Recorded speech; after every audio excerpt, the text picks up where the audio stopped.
The following slides were used to supplement a public oral presentation for potential NEH applicants to the Awards for Faculty at TCUs program.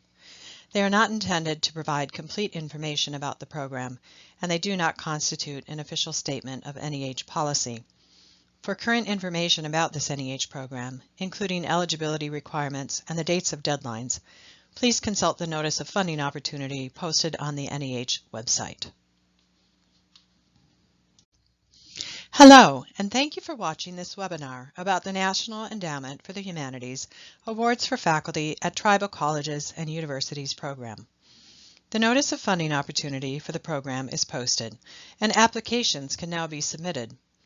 The deadline is April 9, 2025. The notifications will be made in late December 2025 for projects starting on January 1, 2026 or later. I'm Mary Macklem, a Program Officer in the NEH Division of Research. My colleague Jackson Foster, a Program Analyst in the division, and Gwen Yates, a Program Analyst in the division, also work with the program. We are happy to answer any questions you may have about this program. Please don't hesitate to reach out to us at facultyawards@neh.gov at any time. We will be offering a live question and answer session. It is currently scheduled for Friday, March 7th from 12:30 p.m. to 1:30 p.m. Eastern Time. You can register for the live Q&A on the program page on the NEH website. Any updates or changes will be announced on the web page. Here is an overview of the webinar. I will start by showing where to find the application materials and other information on the NEH website.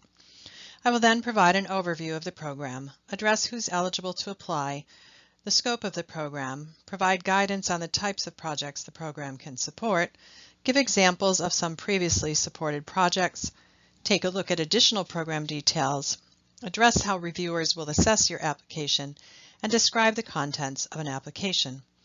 At the end of the webinar, I will address how to submit your application through grants.gov. If you find you have questions about any of the webinar content, please feel free to reach out to us at the facultyawards@neh.gov email address. You can also attend the live Q&A session to be held in March. The first section of the webinar will show you where to find all of the program information and application materials.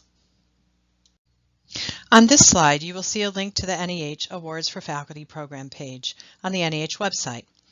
The web address appears at the bottom of the screen, and there's also a QR code that will take you to this web page. Every grant opportunity at NEH has a program page where you will find an overview of the program, the types of projects that can be supported, a list of important dates such as draft deadlines and application deadlines, and additional links with more information. In 2025, the Notice of Funding Opportunity has been combined to include 3 NEH programs: the Awards for Faculty at HBCUs, Awards for Faculty at HSIs, and Awards for Faculty at TCUs. Please read the NOFO carefully and follow the guidance for the program to which you are applying. If you scroll down on the program page, you will find an overview of the program, as well as a list of what's new in 2025. This slide again shows the Awards for Faculty at TCU's program page and some of the available resources it provides, along with the same web link as in the preceding slide. The Notice of Funding Opportunity for this program appears on this page under Step 1. Everything that I speak about in the webinar today comes directly from the Notice of Funding Opportunity. We recommend that you read the entire document in full, as it provides information about every aspect of the program, such as eligibility, funding amounts, project types, what you need to prepare in order to apply, and how to submit your application. Further down on the Awards for Faculty program page, you will find additional resources. For example, we have an FAQ, as well as a link to all projects funded through this program, so that you can get a sense of the types of projects that have been successful. You will also find several sample application narratives and bibliographies. These are not meant to be an exact model of what you should prepare in order to apply, but rather a collection of examples showing the many and diverse ways that applicants from a range of fields in the humanities have crafted a successful application. Each of these applications received funding. The next section of the webinar provides information about the program, including eligibility, scope, project types, activities, and products, funding restrictions, and deadlines. First, let's take a look at what the Awards for Faculty program is. The program seeks to strengthen TCUs by encouraging and expanding humanities research opportunities for individual faculty and staff members. Awards support individuals pursuing scholarly research that is of value to humanities scholars, students, and/or general audiences. To support faculty and staff at TCUs, the program is designed to be flexible in both project types and award periods. You can apply to do humanities research in support of a wide range of outcomes, such as a book project, institutional goal or interest, a course revision, or research leading to the development of materials in support of sustaining, preserving, or revitalizing culture or language. And you can adapt the NEH work period to fit with other institutional responsibilities that you may have. You can apply to work between half-time and full-time on the NEH project or in combination. I'll say more about these aspects later in the presentation. Now let's look at eligibility requirements for the program. You can find out more about eligibility in Section C of the NOFO. All full-time, part-time, adjunct, and retired faculty and/or staff affiliated with a TCU are eligible.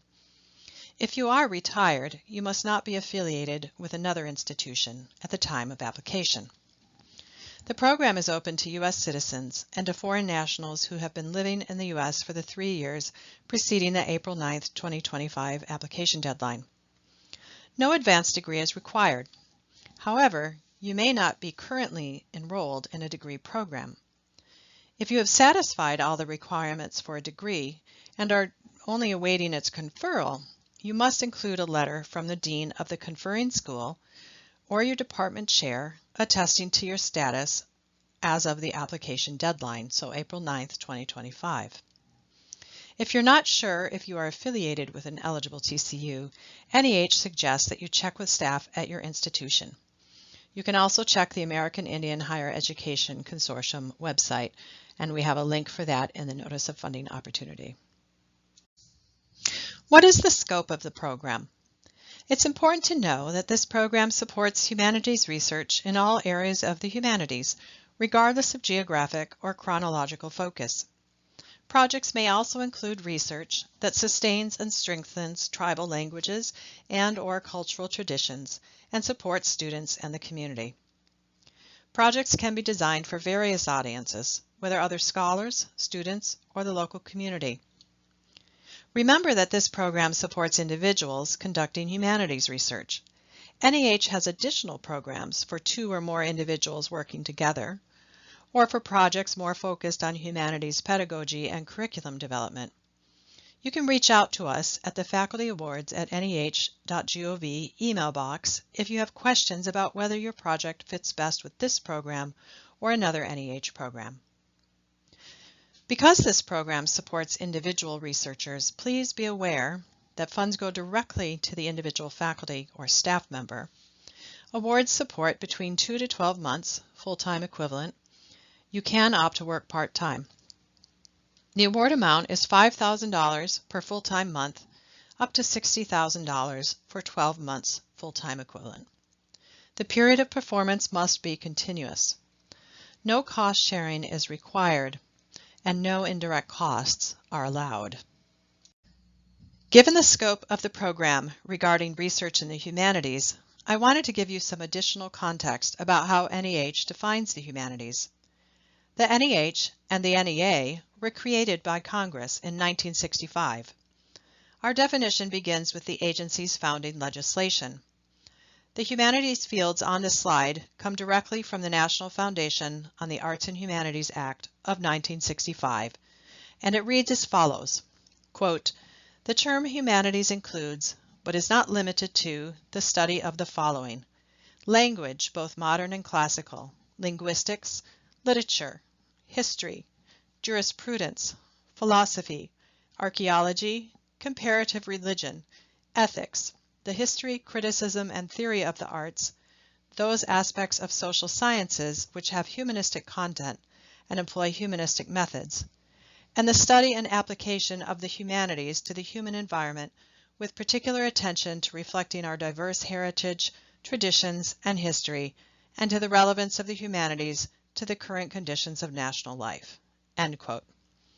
We thus have a capacious understanding of the humanities at NEH. A bit more about project types. As I mentioned previously, a key feature of this program is flexibility in project types and work plans. Let's look at the types of projects that the program can support. You will notice from this slide that all projects must be based on humanities research in literature, philosophy, history, and so forth, the disciplines indicated in the earlier slide. However, humanities research can support a variety of project goals and outcomes. This program supports research in primary and secondary materials, leading to the development of books, peer-reviewed articles, e-books, digital projects and resources, translations with annotations or critical apparatus, critical editions, or other scholarly resources. Projects can also support institutional or community goals or interests and draw on institutional or community archival collections. Or projects can lead to an undergraduate or graduate course revision, including the development of humanities resources. For example, oral histories, identification and preparation of unavailable primary sources, or newly compiled historical or literary collections. If you are applying to revise a course, the course must have been taught previously. So, a faculty or staff member might collect oral histories in order to develop scholarly tools, such as language dictionaries or databases, or to contribute to an undergraduate course revision. Or a faculty or staff member might use the unique archives of a university for a project with an institutional goal or interest. If you have questions about a project idea and whether it fits the goals of the program, you can contact Faculty Awards at NEH.gov or 202-606-8200. In addition to the projects described on the preceding screen, this Awards for Faculty at TCUs program has some additional project types, which are detailed here. The program can support research related to tribal or institutional interests, identities, and priorities, such as projects that draw on cultural or institutional archival collections. This program also supports the development of materials in support of sustaining, preserving, and revitalizing culture or language. Projects that can be supported include travel to and research in archival or cultural collections with significant holdings in the researcher's area of expertise or in an area of tribal or institutional priority or interest. Finally, NEH can support research and preparation leading to the development of a humanities workshop series for students at the institution or members of the local community. A humanities workshop series must be prepared and led by the awarded individual faculty or staff member and must engage participants with primary sources. Workshops should develop participants' knowledge and skills with humanities research methodologies, such as the collecting of oral histories, indigenous research methods, language or linguistic methods, and/or archival research. Applicants should address how many workshops they plan to develop and around what theme or themes. Projects must plan for at least 3 workshops as part of a series. If you have questions about a project idea and whether it fits the goals of this program, please reach out to us at facultyawards@NEH.gov or 202-606-8200. A wide range of humanities research methods and activities can be supported, including archival research in local or distant repositories, the collection and interpretation of oral histories, and ethnography. Or you may be working from a home or university office on editing, writing, and revision. The predicted print or digital products that could result from an award include the following: undergraduate and graduate course revisions or curriculum improvement, development of materials for a workshop series for students or local community, research products centered on community or institutional goals, which could include research and development of materials for language and cultural revitalization, articles, monographs, translations, editions, and other interpretive tools. In addition to what NEH can support through this program, certain activities cannot be supported. Please see the complete list of funding restrictions in the NOFO, section D6, which are reproduced on this slide. You may not use awards, for example, to develop teaching methods, conduct educational impact assessments, write a how-to book or self-help book, create an artwork or piece of music, and so on. This program also does not support the promotion of a particular political, religious, or ideological point of view, or advocacy of a particular program of social or political action. Consult with program staff if you have questions. Here are 3 recent projects whose authors received support through this program. The first example was an award made to Professor Christine Ami of Diné College. Professor Ami received 12 months of full-time funding to research and write a book and develop 2 undergraduate courses on the practice of butchering in Diné history and culture. The second was an award made to Professor Elaine Fleming at Leech Lake Tribal College for a project on the collection and publication of historical narratives by Ojibwe women of the Leech Lake Nation in northern Minnesota. The third was a project for a peer-reviewed article on archaeology and Menominee identity by Professor David Overstreet at College of Menominee Nation. Here are some important deadlines and dates for the program this year. The application deadline is April 9th, 2025. The NOFO explains how to submit your completed application package through grants.gov. Be sure to allow enough time for any technical difficulties or other issues. We recommend submitting well before the deadline in case of any difficulties. Late applications will not be reviewed. Decisions will be announced in December 2025. The earliest possible start date for your project is January 1st, 2026. You can wait to begin your project all the way up until September 1st, 2027, so you have a large window of time. In addition, NEH staff will, in some cases, read and respond to draft narratives and work plans. Drafts must follow the format specified in the NOFO, Section D. They must be submitted to the Faculty Awards at NEH.gov email no later than February 14th, 2025.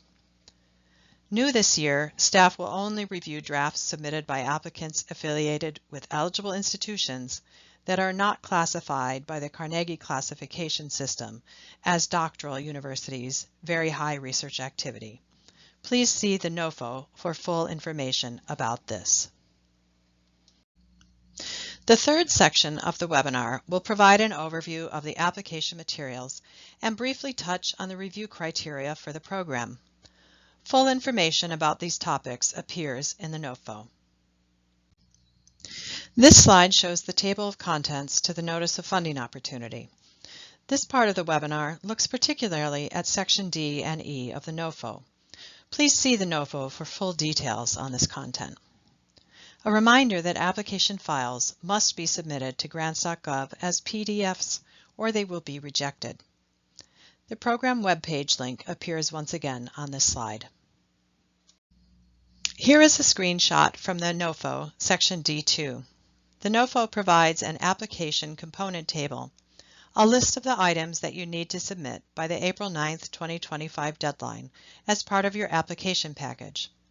The table lists the application components in the left column. The next column in blue indicates how to name your files. The third column in orange indicates if the item is required, recommended, or conditionally required. Please pay close attention to these so that your application is complete and can go through review. Anything required, for example, must be submitted in order for your application to be eligible. The last column refers to page limits. Notice that we have mandatory limits for several of the attachments. Do not go beyond the allowable page numbers, even just by a line. Please remember that applications that exceed page limits or violate format instructions will be considered non-responsive and will be rejected from further consideration. The bottom of the table lists the required grants.gov forms. You can write and assemble all of the attachments in advance offline if you wish. The grants.gov forms, however, will need to be completed in grants.gov. You will attach your attachments, PDFs of your documents, to the grants.gov form that is called Attachments Form. Here is a slide with the criteria for the program. These criteria appear in Section E of the Notice of Funding Opportunity. You should keep this prominently in mind when writing your proposal. All reviewers will assess your project using these criteria and only these criteria. Grant writing is its own form. Don't forget that you can consult the sample application narratives on the program page to see how other applicants have addressed these 5 criteria. The first criterion pertains to the intellectual significance of the project for the humanities. Tell your reader what your project is about and why it's important. Explain what it will contribute to your specific field in a way that a humanities generalist can understand.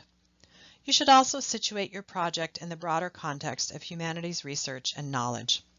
What is the state of the field on the topic, for example, and how will your project contribute to the field? Criterion 2 considers the quality of the conception, definition, organization, and description of the project and the clarity of expression. Generally, peer reviewers find that a well-written, clear application is a predictor of the quality of the planned publication, so writing a good abstract and narrative is important. Propose specific research questions and explain the methods, concepts, and approaches you will pursue. Criterion 3 is about the work plan and its feasibility. In Attachment 2, you should provide a detailed work plan broken into 2 to 3 month segments. This can be a chart, a list, or a narrative for the work plan, but make sure it's clear.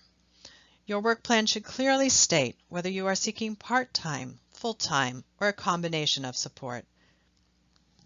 Don't forget that your work plan must be continuous. Criterion 4 asks reviewers to consider the applicant's preparation for the project. If a new research area for you, explain how you came to it and your skills for doing so. Be sure to address your language competencies, knowledge of archives, and so forth. The last criterion considers the likelihood that the project will be completed and the dissemination and access plans. Mention the expected publication and other outcomes of the project. If you're proposing a book project, consider providing a description of the proposed book, such as the chapters. If you have a publisher or series in mind, you can mention that. If you're proposing an article project, indicate the likely length of an article and venue for publication. If you're proposing a course revision, indicate when you expect to teach the revised course and how you plan to disseminate your research results. Now let's take a look at some of the required attachments. Attachment 1 is the narrative. What should it include? This document explains your project to reviewers. The narrative should address 4 areas which are described in the Notice of Funding Opportunity. You will notice these pertain to the criteria for the program: significance and contribution, organization and methods, competencies, skills, and access, final product and dissemination. Overview: significance. It's very important to make this case. Identify the audience for your project and explain why it's significant to the humanities. State your thesis. Provide scholarly context. What work has already been done on the topic? What's the state of research? How will your work contribute? Will it build on, disagree with, or provide a new interpretation? If you're proposing an undergraduate course revision, explain how the research relates to revising the course, such as the readings and methodologies. Address the significance of the course in your teaching and for the institution. Also provide information on how many times the course has been offered, the number of students typically enrolled, and so forth. When possible, explain the broader significance of the project beyond the individual course. 2. For organization and methodology, explain your concepts and terminology, and how the final product will be organized. If you're proposing a book project, you can provide a brief chapter outline. If you're proposing a dissertation revision, you must state so in the narrative. And you must also explain how the project moves beyond the dissertation, whether there are new chapters, new primary sources you've discovered, new research you've conducted or plan to conduct, and so forth. Also provide information about the methodologies that your research employs. 3 is competencies, skills, and access. Address your level of competence in any language, skills, digital technology, or other special skills needed for the project. Also address any arrangements you've made or will need to make in order to access archives, collections, institutions, and so on. Lastly, you should describe the final product and your dissemination plans. How will you reach the audience that you intend to reach? How will your project results be disseminated to them? Provide a web link if there is a website. In the case of a course revision project, explain if there are plans to expand the number of sections offered, replicate the course on other campuses, or otherwise disseminate the results more broadly. You can also see the application samples on the program resource page. This attachment should not exceed 3 pages. Attachment 2, the work plan, is also a required attachment. In this attachment, provide a schedule for the period of performance. Explain the tasks you plan to accomplish, as well as the timeline. State clearly whether you plan to work part-time, full-time, or in some combination. You can present your work plan as a table, a chart, a list, or in prose, but it must not exceed a single page. As I mentioned earlier, a key feature of this program is flexibility. It's intended to be flexible so you can continue to teach or do administrative work, as well as work on the NEH-funded project, should you wish to do that.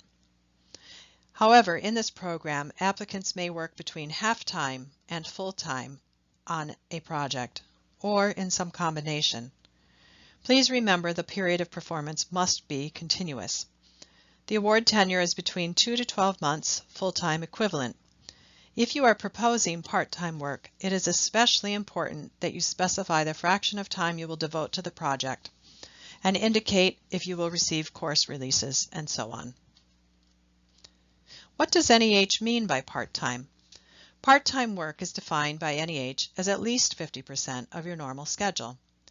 As an example, if your usual teaching and administrative load is 4 classes per semester, and you apply to pursue the NEH project half-time, your teaching schedule must be reduced to 2 classes per semester. Administrative loads, etc. should also be reduced accordingly. And the NEH stipend is reduced accordingly if you work part-time on your project. Please note that you must not have course overloads or work overtime during the NEH period of performance. Also, while you do not need to complete the project during the period of the award, you should indicate to reviewers how and when the project will be completed once you have returned to your regular duties. Other topics to address in the work plan include the part of the project that the award will support. If you will not finish the project during the period of performance, state when you expect to complete it. You can indicate when you plan to submit it for publication, or if you're proposing a course revision, specify when you plan to offer the course. Remember that your work plan should not depend on factors outside your control, such as the receipt of outside readers' reports from a publisher. If you plan to submit your manuscript to an editor or publisher before the end of the period of performance, explain what additional work the project will require after you submit the manuscript and why it merits support. Now let's take a look at Attachment 3, the bibliography attachment, which is also required. This attachment must not exceed 1 page. So what should you include on this 1 page? The bibliography should likely include both primary and secondary sources that relate directly to your project. You can include works that pertain to both the project's substance and its theoretical or methodological approaches. Peer reviewers will use the bibliography to assess your knowledge of the subject area. If you're proposing work with archival materials, indicate which archives hold them. This slide pertains to the resume attachment, Attachment 4, another required attachment. This attachment must not exceed 2 pages. Here is the partial list of information to include. Current and past positions. provide information about your education, list degrees, dates these were awarded, and titles of theses, dissertations. Include relevant awards and honors. If you've received any prior support from NEH, be sure to list these awards, the dates that you held them, and any products that resulted, such as books or articles. Also list your publications as well as other relevant professional activities and accomplishments. Don't forget to include your level of competence in any relevant foreign languages or digital skills. Here, once again, is the application component table from the NOFO, a listing of the attachments that you will need to submit to apply. Please refer back to the Notice of Funding Opportunity, Section D, for full details on all of these attachments, as well as guidance on what each attachment should include. I discussed the first 4 required attachments in the preceding slides. Additional attachments are listed in the application component table. NEH recommends submitting the confirmation of institutional support at the time of application. This document should be on letterhead confirming institutional support and signed by an institutional representative, like staff in the Office of Sponsored Research, a vice president, or dean. It should indicate that the institution will allow you to accept an awards for faculty fellowship if offered, even though it might reduce your teaching load. While NEH encourages you to submit this document at the time of application, if recommended for funding, you must submit it before NEH will issue an award. The application component table more clearly indicates which attachments are required, recommended, or conditionally required. If you are proposing a digital project, please see the new strongly recommended Attachment 9, Data Sample and Data Management and Sharing Plan. If your institution does not appear on the U.S. Department of Education's Eligibility Matrix 2024 as a Hispanic serving institution, but you anticipate that your institution will appear on the Eligibility Matrix 2025 as an eligible HSI, and you wish to apply, you must provide specific documentation in Attachment 10. Applicants whose institutions do not appear on the Eligibility Matrix 2024 as eligible and who do not provide the required documentation in Attachment 10 will be declared ineligible. There are some additional conditionally required attachments. Depending on your project and your situation, you may need to submit these or you may not. Applicants proposing additions, translations, digital projects, proposals including visual materials, and proposals to improve existing undergraduate courses, for example, should submit additional materials. These appendices should not exceed the page number per item. Other conditionally required documents include the conferral of degree document or explanation of delinquent federal debt. Please be sure to consult the Notice of Funding Opportunity for full details on these attachments. If you are missing any required or conditionally required attachments, your application will be declared incomplete and will not go through the review process. So, if you have any questions about what you need to include in your application package, don't hesitate to call or email program staff prior to the deadline, as we are here to help. There are also several web forms that you will need to fill out in grants.gov. These forms are also required. This slide provides more information about the grants.gov forms listed in the application components table and some of the information you should have ready before you begin filling out these web forms. You will need, for example, a project summary and a title for the Form for Federal Assistance, SF-424 individual. I suggest you compose your abstract and title in advance of filling out this form so that you have it ready to go when you're preparing to submit your application package. Full details about titles and abstracts are provided in the NOFO. You will also need to have ready the contact information for 2 referees. You will be prompted to enter these in the grants.gov Supplemental Information for Individuals form. NEH will contact referees after the program deadline using the email addresses you have provided, so be sure to enter these correctly. Also, please be aware that you can and should monitor whether referees have submitted letters after the referee deadline. You'll receive a link to do so from NEH after you have submitted your application.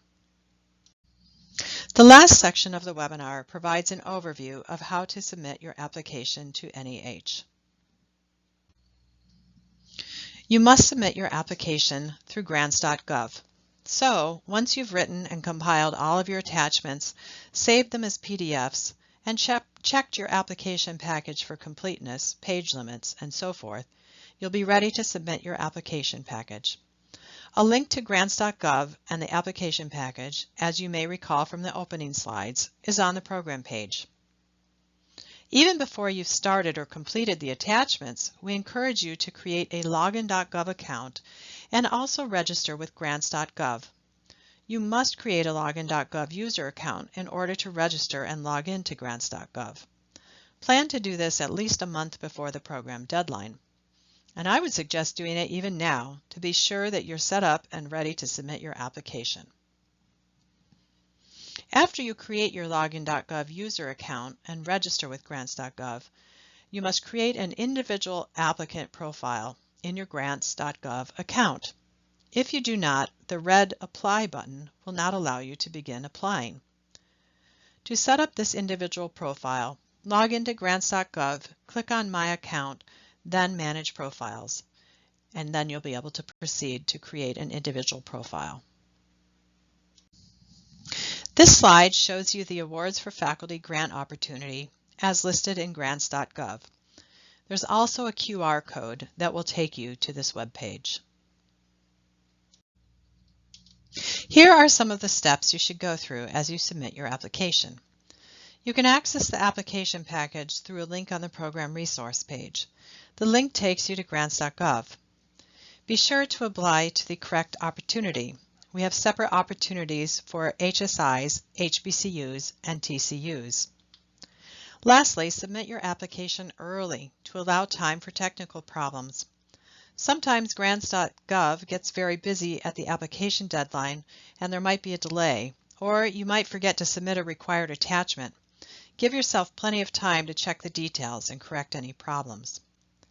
Once you've submitted your application package, check again to see that you submitted correctly and that your application package is complete. You should receive several confirmation emails from grants.gov. Grants.gov will also notify you if your application has been rejected due to formatting issues, such as attachments that are not PDFs. Be aware, however, that you need to confirm the mandatory page limits and content of the attachments, as grants.gov will not alert you to problems in these areas. Therefore, allow sufficient time for this so that you still have time before the deadline to fix the problem and resubmit. Lastly, use the grants.gov helpline if you have any technical problems. 1-800-518-4726. Remember, applications submitted after the deadline will not be reviewed, even if only by a minute or two. Remember also that NEH has a few policies of which you should be aware. NEH will not consider applications submitted after the deadline. Applications missing any required documents or conditionally required documents will be considered incomplete and will be rejected from further consideration. Applications that exceed page limits or violate formatting instructions will be considered non-responsive and will be rejected from further consideration. Thus, to reiterate, pay close attention to the details. Include only attachments that are required or conditionally required or recommended in the Notice of Funding opportunity. Follow the page limits and call us if you have any questions prior to the deadline so that we can answer any questions that you might have. And finally, this screen summarizes some of the resources available to you as you prepare your application.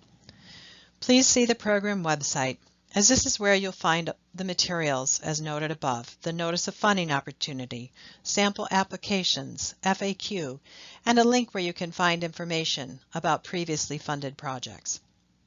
First and foremost, I urge you to read the full Notice of Funding opportunity. It's lengthy, but all of the materials that you need to submit are fully described in it. In addition, the NOFO includes all of the other details that was discussed in the webinar, such as eligibility, deadlines, required attachments, page limits, criteria, the review process, and instructions about how to submit your application to grants.gov. A reminder that if you are at an eligible institution, You may be able to submit a draft narrative and work plan for staff feedback, due by February 14th, 2025, to the Faculty Awards at NEH.gov email box. Check the NOFO for restrictions and follow the guidance. Drafts are optional and have no bearing on the review process. However, applicants have found the staff comments useful in the past. We'll do our best to get these back to you with our comments at least 10 days prior to the application deadline. A reminder that NEH staff are very happy to speak with you or correspond over email so we can answer any questions. Please reach out. Here is our last slide for this webinar on the Awards for Faculty program. Please don't hesitate to contact us with any questions. You can reach me, my colleague Jackson Foster, and my colleague Gwen Yates by emailing facultyawards@neh.gov or by phoning the main number of the NEH Division of Research at 202-606-8200. And don't forget that another way you can connect with us is at the live Q&A session planned for March 7th, 2025 from 12:30 p.m. to 1:30 p.m. Eastern Time. Please check the program page for any updates or changes to this date and time, as well as to register. We hope to see many of you there. We hope this has been an informative webinar.